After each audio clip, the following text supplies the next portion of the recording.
السلام علیکم۔ وعلیکم السلام۔ مفتی رسول اللہ صلی اللہ علیہ وسلم کے الفاظ حدیث کے تین طرح کے الفاظ ہیں۔ ایک ہے قص الشوارب، مونچھیں کاٹو۔ ایک ہے احف الشوارب، احفا کا معنی ہوتا ہے مبالغہ کرو کاٹنے میں، اور ایک ہے بعض روایات میں حلق بھی آتا ہے کہ حلق کرو، حلق کہتے ہیں مونڈنا، لیکن بہت سے حضرات مونڈنے کی فضیلت کے قائل نہیں ہیں۔ کیوں نہیں قائل ہیں جناب؟ آپ کے امام اہل سنت سرفراز گکھڑوی تو کہتے ہیں کہ امام ابو حنیفہ فرماتے ہیں کہ استورے سے صاف کرنی مونچھ کو استورے سے صاف کرنی زیادہ بہتر اور افضل ہے، تو پھر آپ ایسا کیوں کہہ رہے ہیں؟ سامعین، آج کی اس ویڈیو میں ہم ان دیوبندیوں کے چہرے سے جو مونچھیں غائب ہیں اسی پر بات کرنے والے ہیں، اور ان کے گھر کے حوالوں سے ان کے تضاد کو پیش کرنے والے ہیں، کیونکہ یہ دیوبندی جو فلٹر لگا کر گورا چٹھا بنا ہوا ہے، ورنہ حقیقت میں اس کا منحوس چہرہ کالا ہے، جیسا کہ آپ اس ویڈیو میں دیکھ سکتے ہیں۔ یہی کالا دیوبندی تضاد کے متعلق کیا کہتا ہے، سن لیجئے۔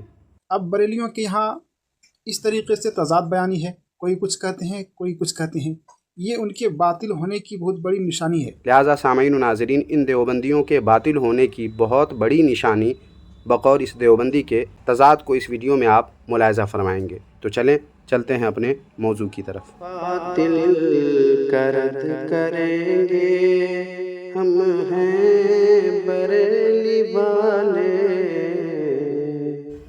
پہلے تو آپ سامعین و ناظرین دیوبندیوں کے اس مشہور مفتی طارق مسعود کا یہ بیان سماعت فرما لیں، پھر اس کے بعد ان کے گھر کا حوالہ بھی پیش کیا جائے گا، کتابی حوالہ، اور ساتھ میں ان کے امام اہل سنت سرفراز گکھڑوی نے کیا کہا ہے حضرت امام ابو حنیفہ رحمۃ اللہ علیہ کے تعلق سے، اسے بھی آپ کے سامنے پیش کیا جائے گا۔ پہلے آپ ان کا بیان سن لیں۔ رسول اللہ صلی اللہ علیہ وسلم کے الفاظ حدیث کے تین طرح کے الفاظ ہیں۔ ایک ہے قص الشوارب، مونچھیں کاٹو۔ ایک ہے احف الشوارب، احفا کا معنی ہوتا ہے مبالغہ کرو کاٹنے میں، اور ایک ہے بعض روایات میں حلق بھی آتا ہے کہ حلق کرو، حلق کہتے ہیں مونڈنا، لیکن بہت سے حضرات مونڈنے کی فضیلت کے قائل نہیں ہیں۔ لیکن احفا تو حدیث میں صراحتاً ہے، احفا کا معنی بالکل چھوٹی کر دو۔ تو سب سے افضل طریقہ یہ ہے کہ قینچی سے یا ٹریمر سے بالکل چھوٹی چھوٹی کر دی جائیں۔ بلیڈ استعمال بھی کیا جا سکتا ہے لیکن بہتر نہیں ہے، تو افضل یہی ہے کہ ٹریمر سے یا کینچی سے بالکل چھوٹی کر دیں، یہ سب سے افضل طریقہ ہے۔ سنا آپ نے سامعین، طارق مسعود نے کیا کہا؟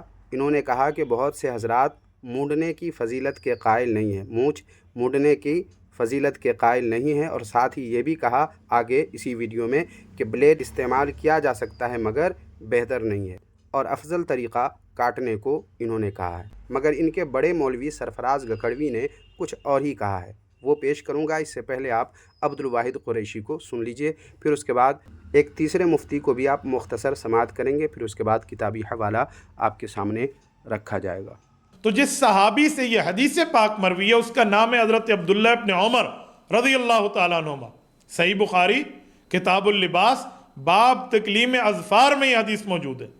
حضرت عبداللہ ابن عمر رضی اللہ عنہ حج اور عمرے پہ بیٹھے ہیں، امام بخاری فرماتے ہیں یہ حدیث پاک سنا رہے ہیں، اور حدیث پاک کیا ہے؟ فرمایا وفر اللہ وحف الشوارب، داڑھی بڑھاؤ مونچھیں کٹاؤ۔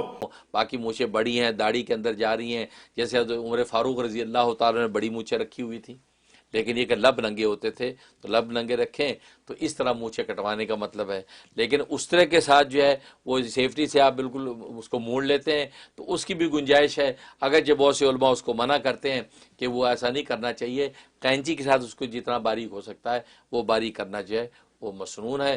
تو سامعین و ناظرین، آپ نے دیوبندیوں کے تین مفتیوں کو سن لیا کہ وہ مونچھ منڈانے کے تعلق سے کیا کہتے ہیں۔ اب دیکھیے آپ کے سامنے پیش ہے یہ کتاب جس کا نام ہے ہر مسلمان کے دل کی پکار، مسنون داڑھی ضرور رکھوں گا، اور یہ کتاب کسی سنی عالم کی نہیں بلکہ دیوبندیوں وہابیوں کی ہے۔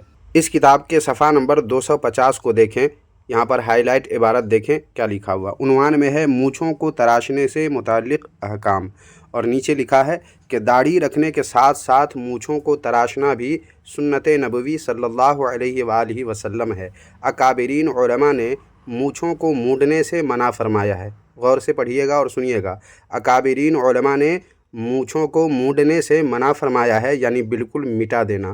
مونچھوں کو تراشنے کے بارے میں فرمایا مونچھیں اتنی کاٹ لی جائیں کہ اوپر کے ہونٹ کا کنارہ ظاہر ہو جائے۔ ایک قول ہے کہ اتنی تراشی جائیں کہ وہ بھاؤں کے مانند بن جائیں۔ اور اب دیکھیے سامعین اسی کتاب کے صفحہ نمبر 237 کو،